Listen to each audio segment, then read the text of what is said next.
Así como anunciamos en el bloque anterior, tras el comentario de mi compañero Marino Alcántara sobre el censo, vamos a hablar sobre este tema, tanta disputa, tantas confusiones, y para ello hoy tenemos a Pedro Álvarez, quien es estadístico, y con él vamos a hablar sobre el censo y si realmente, señores, todas estas controversias es cierta o no.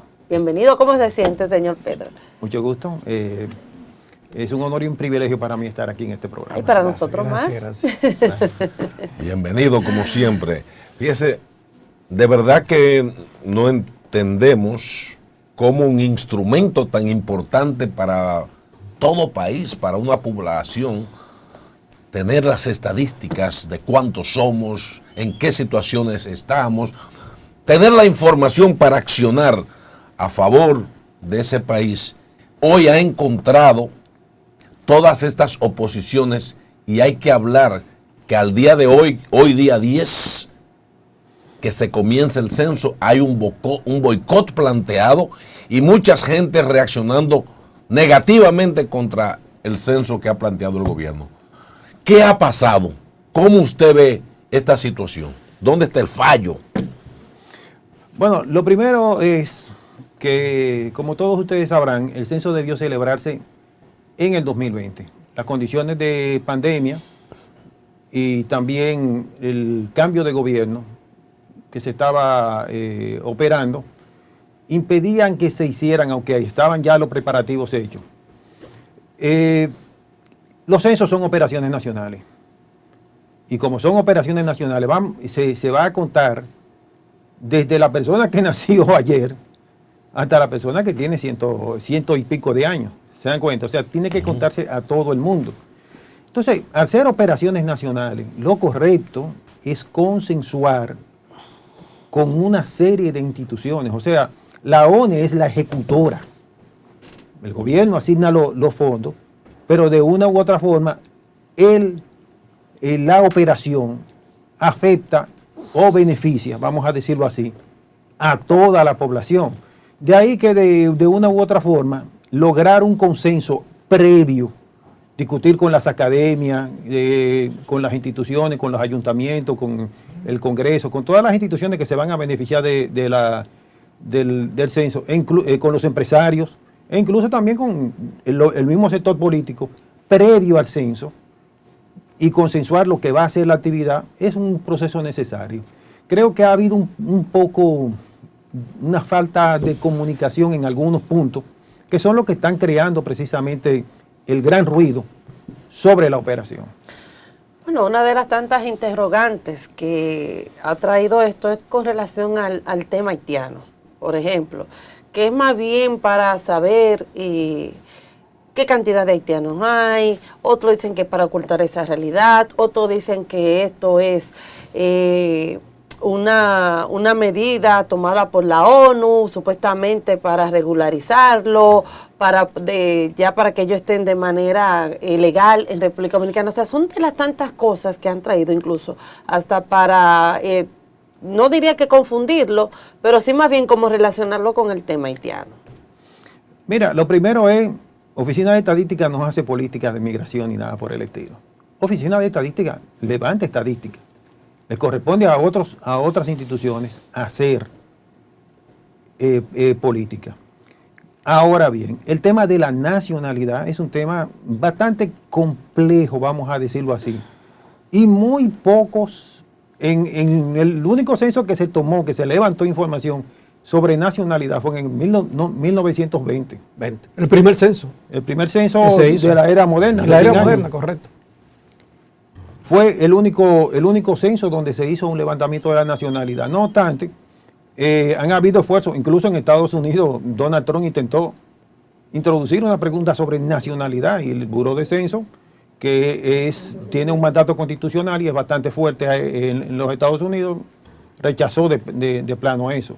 Ahora, ¿qué pasa con el censo? El censo trata de empadronar, de ubicar a las personas y hace preguntas relativas a dónde nació, al lugar de nacimiento, y de una u otra forma o en forma indirecta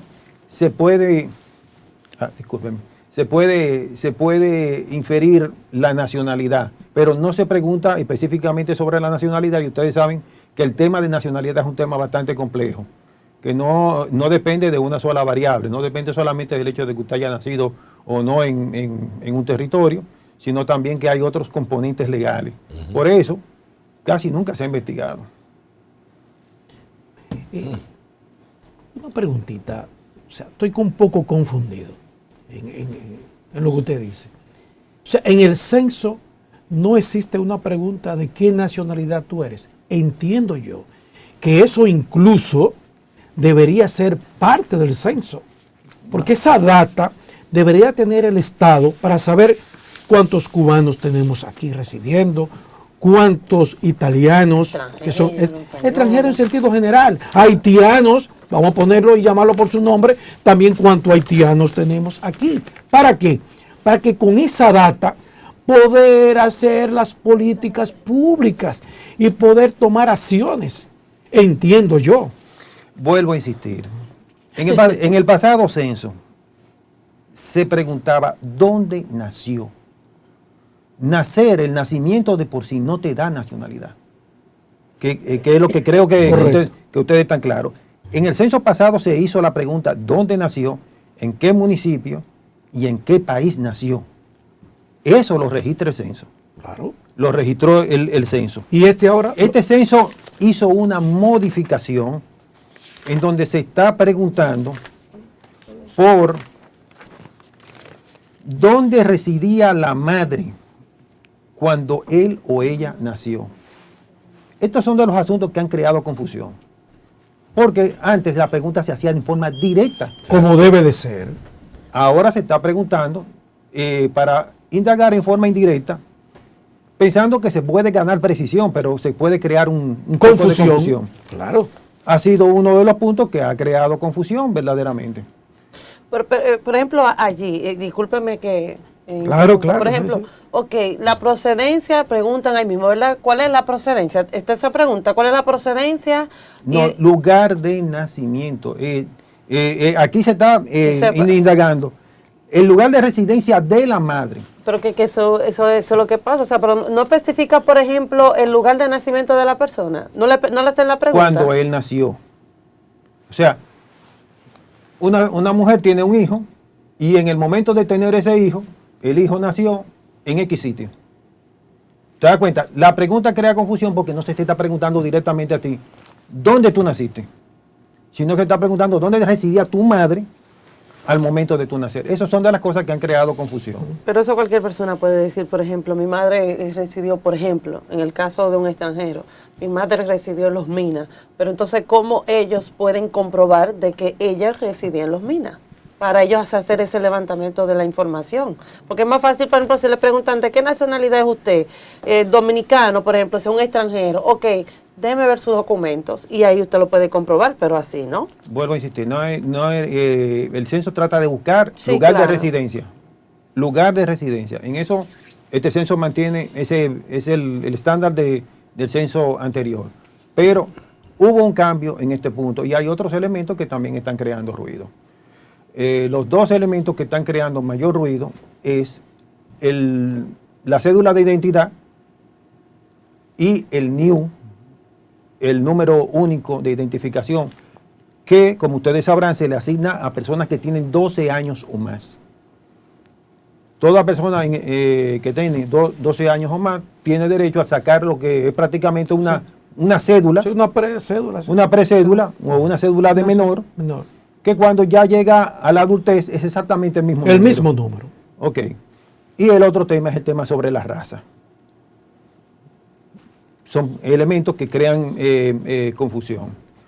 Lo del número de identidad, por ejemplo, crea el inconveniente de que usted le está dando su información a la oficina de estadística y hay un cierto dejo de desconfianza en dar una información que es personal, a pesar de que la oficina por ley protege el dato, pero también hay otros elementos asociados con eso que de una u otra forma hace que la gente tenga una cierta desconfianza para contestar este tipo de preguntas.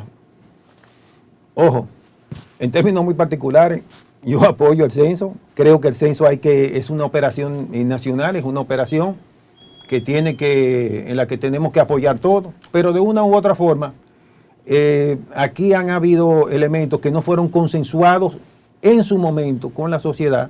El cuestionario fue liberado muy tarde y de una u otra forma crea inquietud. Es lo que quiero Grave señalar. error ahí. Bueno, las estadísticas, las matemáticas son ciencia, ciencia pura. Y desde el punto de vista sociológico, a la hora de introducir un formulario, se supone que ese formulario ha sido hecho por cientistas. Desde el punto de vista suyo como estadística, un especialista en estadística, ¿ese formulario está científicamente bien elaborado o tiene algunas falencias? La tiene. Hay elementos, uno de los principales elementos mire, las cosas hay que tratar de ser objetivos. Por ejemplo, en la parte de la raza, no se puede verificar eso con... si yo digo mi condición, yo soy hombre, mujer, tengo esta edad, trabajo, no trabajo, estudié, son cosas que son verificables y son científicas, Claro. pero el tema de la raza es hasta subjetivo en la forma que se está haciendo. Hay personas que me han señalado que a diferencia de otros censos, hay elementos como varón o hembra, que ahora se cambiaron por hombre o mujer. La condición de hombre es una condición que se crea o que se adquiere, vamos a decirlo así, después de una cierta proceso de desarrollo biológico. Entonces, han creado una serie de elementos que están creando mucho ruido.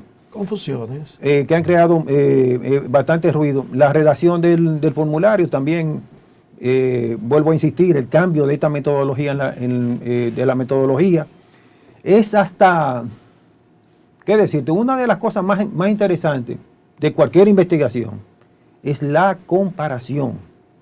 Entonces, si usted no puede, si usted tiene que comparar pera con pera y mango con mango. En esa pregunta que le estoy haciendo sobre el lugar de donde usted nació, y ahora el lugar donde residía la madre, va a ser un poquito difícil comparar pera Pero con pera. muy, Bueno, así es.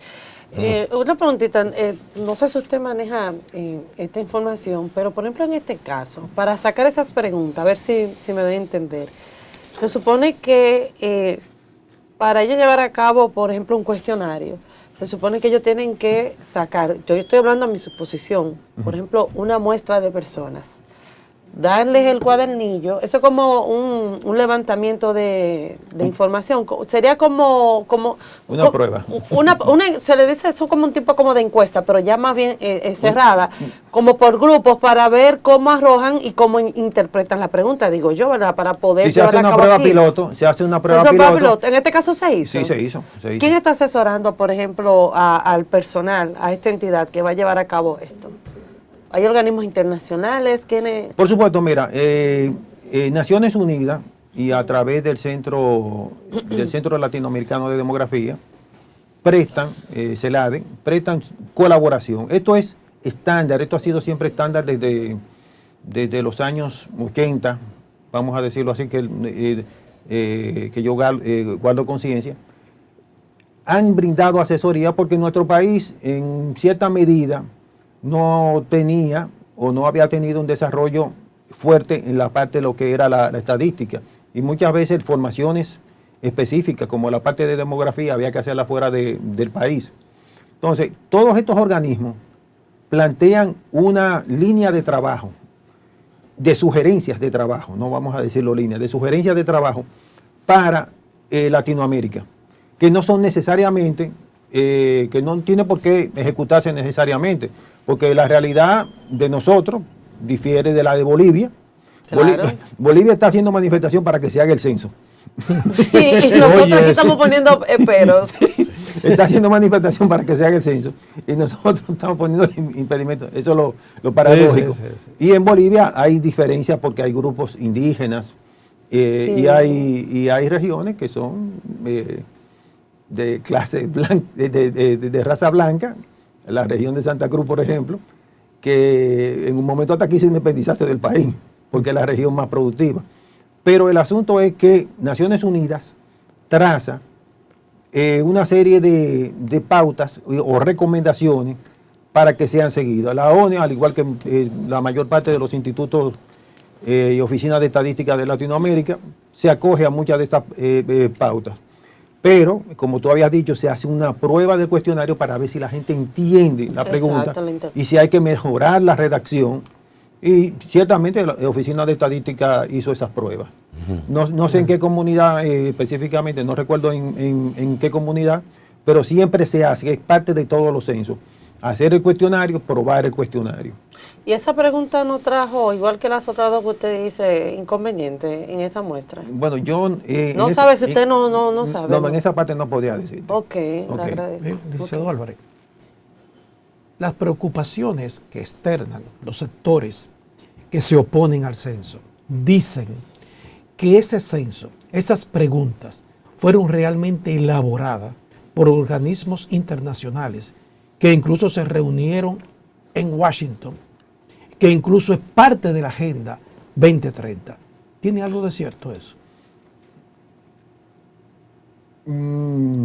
Mira, este censo es casi exactamente el mismo censo del año del censo anterior. 2010. Salvo, sí, Las mismas preguntas. prácticamente la misma pregunta. La modificación en esas preguntas que te estoy diciendo de lugares de nacimiento, que es una modificación en la redacción, y la inclusión de la pregunta sobre la raza, esa sí es una pregunta nueva. De una u otra forma, vuelvo a insistirte, siempre hay asesoría, siempre hay disposición de los organismos internacionales a orientar a los organismos que hacen los censos a nivel de Latinoamérica, pero no te podría decir así con precisión que sea una imposición. Ahora bien, sí hay un punto que también ha creado mucho ruido, mucho ruido, y es el hecho de que una institución ajena a la Oficina Nacional de Estadística se va a encargar del análisis. ¿Cómo? Así es. Sí, o sea, Eso ¿Es de aquí local? no es local.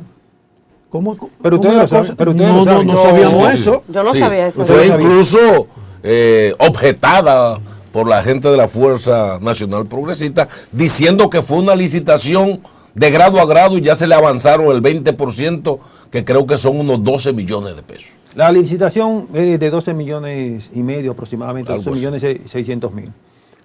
No hay, desde mi punto de vista, esto sí crea un ruido.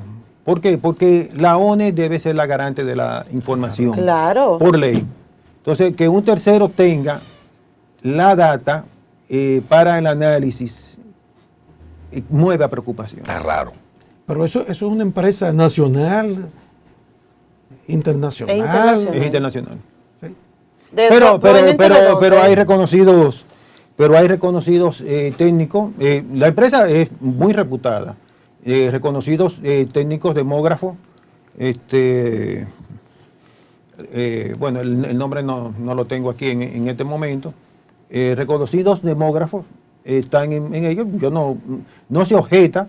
Incluso Compras y Contrataciones dijo en un momento determinado que lo vio bien porque era una contratación como de sección.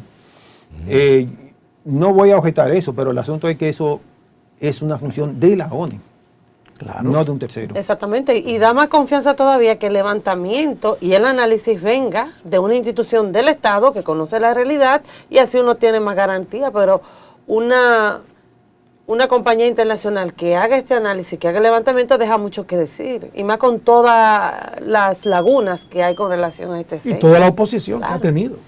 Miren, la gran expectativa que debe generar un censo, pienso, es superar el censo anterior. Entonces, El gran inconveniente de este censo, el gran ruido de este censo, y ustedes tienen que estar, me imagino, mejor enterados que yo, es, ¿se logrará una cobertura superior a la del censo anterior?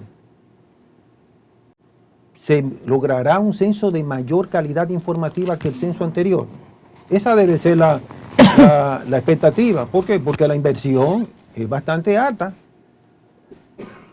Es 3.600 millones de pesos, y de una u otra forma, vuelvo a insistir, cuando hay una operación de esta naturaleza, que es una operación nacional, que involucra a todos los habitantes de la República Dominicana de una u otra forma, hay que meditar bien para tener una operación que uno diga, me confío en esa información. Claro. Eso es básicamente la gran expectativa que tenemos todos. Yo, en términos muy particulares, apoyo totalmente el censo. Este es un proceso que viene haciéndose. Es más, incluso debió hacerse en el 20. Pero ustedes saben que las condiciones. La pandemia y el cambio de administración iban a impedir que esto se hiciera. Y se hicieron muchos y buenos avances. Y y la ONE tiene buenos equipos técnicos, pero de una u otra forma ha creado cierto ruido,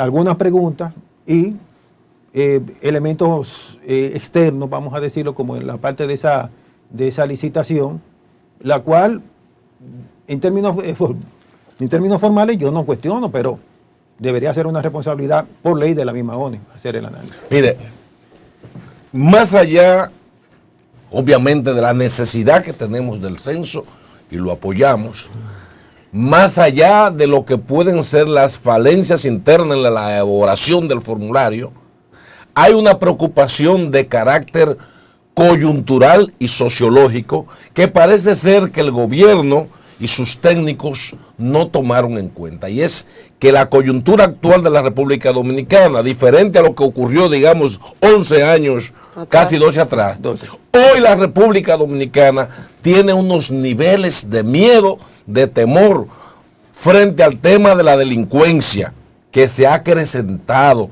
La gente ha mostrado el temor que tiene de abrir sus puertas a personas que van a llegar, que aunque anden con un gafete de identificación, cualquier delincuente, ladrón, criminal, va a tu residencia y te toca la puerta y entra aprovechando estos 13 días en un país que sabemos que la gente es oportunista o que tiene buen sentido de la oportunidad. La gente tiene miedo a eso. ¿No debió, piensa usted, el gobierno prever en una buena campaña de educación, decirle al pueblo cuáles serían las modalidades de cómo prevenir que puedan aprovechar esta situación para asaltarlos? Creo que el gobierno fue muy tímido en el proceso, el gobierno y tal vez en cierta medida la misma oficina. En otros países, como en Estados Unidos, se le da la oportunidad a la gente de que llene el formulario en su casa.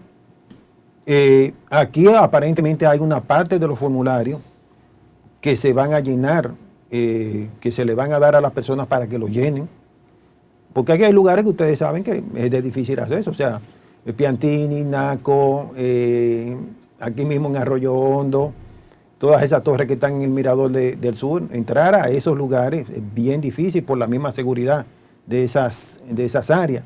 Entonces, vuelvo a insistir, el mayor inconveniente, la mayor expectativa de todos nosotros es lograr la cobertura, una cobertura buena que haga creíble o que haga aceptable esta operación que nos está costando tanto al país. Así es. Licenciado, aprovechando esa pregunta de Marino, usted sabe que el otro día, bueno, ya hace como 2 meses, en mi casa, dicen de que, por ejemplo, las personas que hacen este levantamiento, que las estadísticas, que el gobierno pasa para saber la cantidad de personas, marcan las casas. Sí. No sé si ustedes lo han escuchado eso. Marcan la casa por fuera, por ejemplo, 1, 2, o sea, de que supuestamente la cantidad de personas. ¿Qué hay de cierto en eso? Porque también, por ejemplo, los delincuentes aprovechan eso. O sea, marcan las casas para decir la cantidad de personas. Por ejemplo, uno está solo, viven dos. Lo han hecho porque incluso esa modalidad donde yo residía anteriormente, en un apartamento, lo hacían. Vivía una persona y entraban y asaltaban y atracaban. Para que la población tenga, usted sabe, esa referencia. Es excelente tu inquietud. Mira, en realidad hay una actividad previa al censo, que es la enumeración de los hogares y las viviendas, con la cual se actualiza la cartografía censal, y de una u otra forma, anteriormente, increíble, se hacía la actividad y se ponía una etiqueta de la Oficina Nacional de Estadística. Sí, Eso no lo hace. Sí, sí. O sea, la etiqueta garantizaba que Estaba esa vivienda censada. fue presensada. Exacto. Sí. Que la Oficina Nacional de Estadística visitó eso e incluso le servía al empadronador porque ponía los códigos que tienen que identificar la provincia, el municipio, el distrito municipal, la sección, el barrio, la manzana y la vivienda. Ya con esa etiqueta, el empadronador lo que hacía era validar, porque no tiene que ser igual, el empadronador, el que hizo el levantamiento, y la persona que va a hacer, la persona que participó en el precenso identificó tu vivienda, y el empadronador no tienen que ser la misma persona. Pero él sí veía el código. Es más, incluso en Colombia, muchas veces se ponía un código QR que da más seguridad, que él lo podía escanear con el dispositivo y ya obtenía todas estas informaciones que ubicaba la vivienda, porque este censo va a ser georreferenciado. Entonces, es cierto, en mi casa también pusieron un número y yo digo, ¿y qué número es este? ¿Qué número es este? Yo vi eso y yo lo borré. Y yo, ay, los delincuentes ya están marcados. Yo lo borré, pero realmente fue la ONI que me puso el número.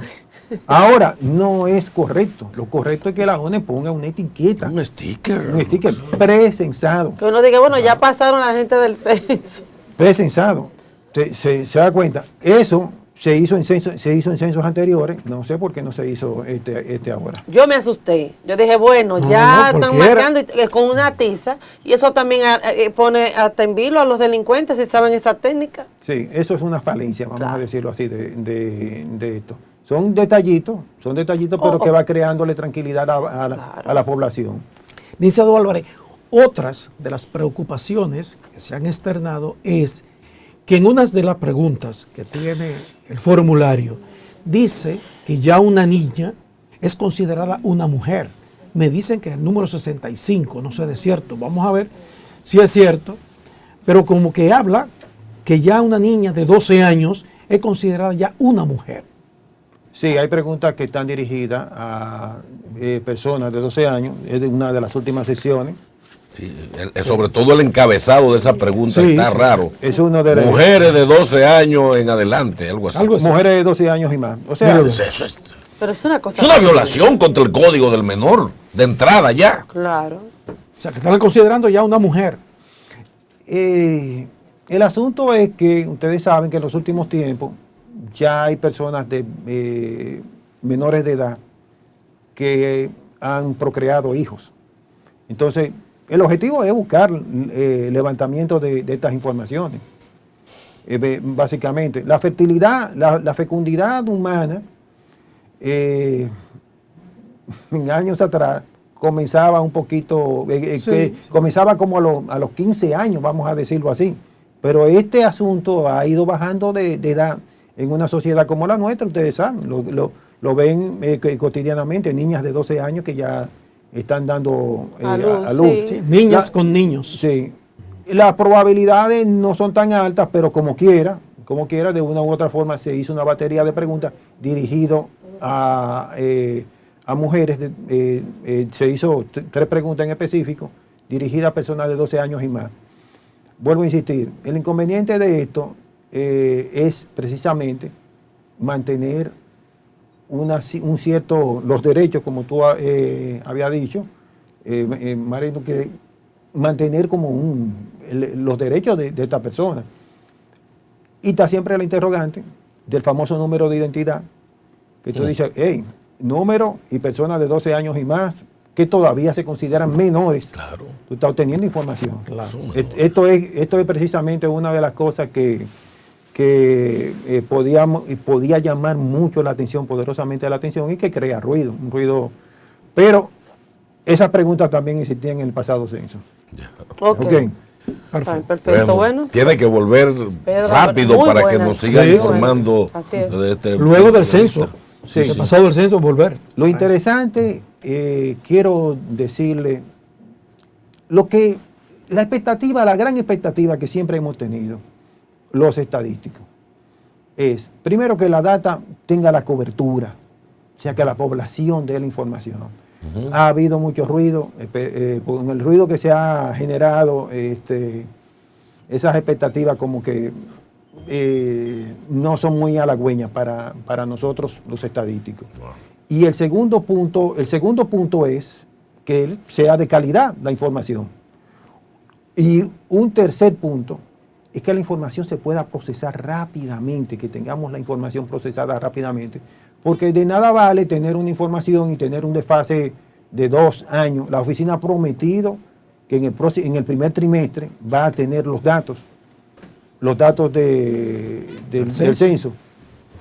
Le vamos a rogar a Dios que eso sea así, porque eso va a ser muy beneficioso para el país. Hay muchas cosas, muchas cosas que se desprenden del censo, y por eso de una u otra forma hay que apoyarlo.